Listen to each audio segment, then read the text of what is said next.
বেশি click bake journalism করতে যে আমরা দেখা যায় যে আমরা অনেকের কথা টুইস্ট করি। একটা মিনিস্টার 27 মিনিটের একটা ভাষণ দেন 20 মিনিটের, তাকে আমরা এক সেন্টেন্সে আনতে যাই এবং অনেক ক্ষেত্রে এটা ডিস্টর্টেড হয়।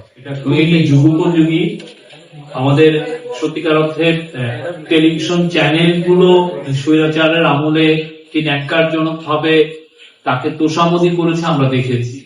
হ্যাঁ, ফ্যাসিজমের ফুড সোলজাররা ওইখানে সবচেয়ে বেশি ছিল।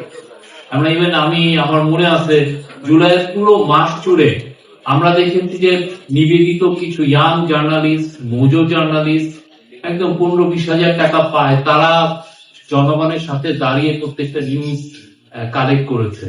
আর তাদেরই যারা মাস্টার্স, ফ্যাসিজমের খুব বড় রকমের সোলজার, তারা যে বলছে যে এরা সন্ত্রাসী, এবং ঘন্টার পর ঘন্টা তারা প্রোগ্রাম করেছে। আনফরচুনেটলি কোন টিভি স্টেশনই এই লোকগুলোর এগেনস্টে কোনো ব্যবস্থা নেই। আপনি সন্ত্রাসী বলে তাদেরকে লেজিটিমাইজ করেছেন যে এদেরকে যেন হত্যাযোগ্য করা হয়, কিন্তু এটা তো কেউ করেনি। আমার মনে হয় যে এগুলা বলার সাথে সাথে আমাদের নিজের দিকে আয়নার দিকে আমি যখন গভর্নমেন্টকে বলি যে গভর্নমেন্ট আপনি আয়নার দিকে তাকান, আমারও তো আয়না আছে, আমি আয়নার সামনে দাঁড়াই না কেন? তো এগুলো বললে হয় কি বিটারনেসটা আরো তৈরি হয়। তো আমরা তো বিটারনেস, আমরা নতুন চ্যাপ্টারটা ওপেন করতে চাই, এবং এই যে এখানে যে কথাগুলো বলে যে সংবাদপত্রের স্বাধীনতার পূর্ণ নিশ্চয়তা, অবশ্যই এটা দরকার। তবে আমি একটা জায়গায় দ্বিমত করি, গভর্নমেন্ট আপনার জন্য কোনো অ্যাডভার্টাইজমেন্ট আপনি গভর্নমেন্টের থেকে চাওয়া ঠিক না, এটাই করাপ্টস ইওর বিজনেস। গভর্নমেন্ট আপনি বলতে পারেন যে রেগুলেটরি যাতে লেভেল প্লেইং ফিল্ড সবার জন্য থাকে, গভর্নমেন্ট যেন কারো প্রতি পক্ষপাত দুষ্ট না হয়। আপনি আপনার মতো কাজটা করে নেন, আপনার মতো আপনি বিজনেস করে নেন। আপনাদের কেবল টিভি স্টেশন গুলো একটা বড় হচ্ছে যে পেয়ে যে টাকাটা, সেটা দেখা যাচ্ছে যে যারা কেবল যারা নেটওয়ার্ক করে তারা টাকাটা নিয়ে নিচ্ছে। আপনার সেই ব্যাপারে সবাই মিলে আমাদের সোচ্চার হওয়া উচিত। তো সেটা যদি আমরা না করে যদি গভর্নমেন্টকে বলি, তাহলে হবে কি একটা তখনও আবার ওই একটা তোষামোদ গোষ্ঠী দাঁড়িয়ে যাবে, এবং এটা যে খুব ইন্ডাস্ট্রিতে খুব ভালো কিছু আনবে তা না।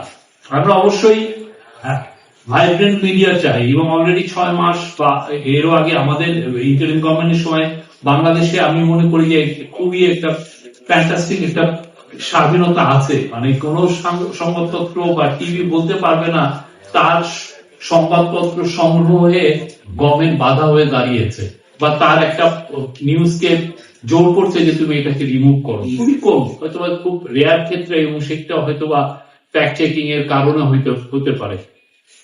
তো সেই জায়গাটাকে আমরা আরো সামনে আরো বেটার জায়গায় যেতে চাই, কিন্তু সেই বেটার জায়গায় যাওয়ার জন্য আমাদের যে কাজগুলো করা দরকার, সেই কাজগুলো আমাদের নিজস্ব করা, আমরা টেলিভিশন স্টেশন গুলো সেভাবে কি রিফর্ম করছে কিনা সেটাও দেখা উচিত। আমরা যে রিপোর্ট গুলো করি সেটা এত বেশি ক্লিক বেক জার্নালিজম করতে যে আমরা দেখা যায় যে আমরা অনেকের কথা টুইস্ট করি। একটা মিনিস্টার 27 মিনিটের একটা ভাষণ দেন 20 মিনিটের, তাকে আমরা এক সেন্টেন্সে আনতে যাই এবং অনেক ক্ষেত্রে এটা ডিস্টর্টেড হয়, এবং এটা ইটস এ ব্যাড সিগন্যাল। সেটাও আমাদের দেখা উচিত। আমরা অবশ্যই, এবং আরেকটা হচ্ছে যে প্ল্যাটফর্মিং দেওয়া। আপনি কাকে প্ল্যাটফর্ম দিচ্ছেন? যে সিরিয়াল মিথ্যা কথা বলে তাকে আপনি প্রতিদিন এনে আপনি তাকে প্ল্যাটফর্ম দিচ্ছেন, তাকে টক শোতে ডেকে নিয়ে আসতেছেন। আপনি জানেন যে সে নোয়িংলি আননোয়িংলি সে প্রতিদিন মিথ্যা কথা বলে, সে স্বৈরাচারের সবচেয়ে বড় এনাবলার ছিল। তো এগুলো আমাদের দেখা উচিত, আমাদের নিজেদের দিকে তাকানো উচিত।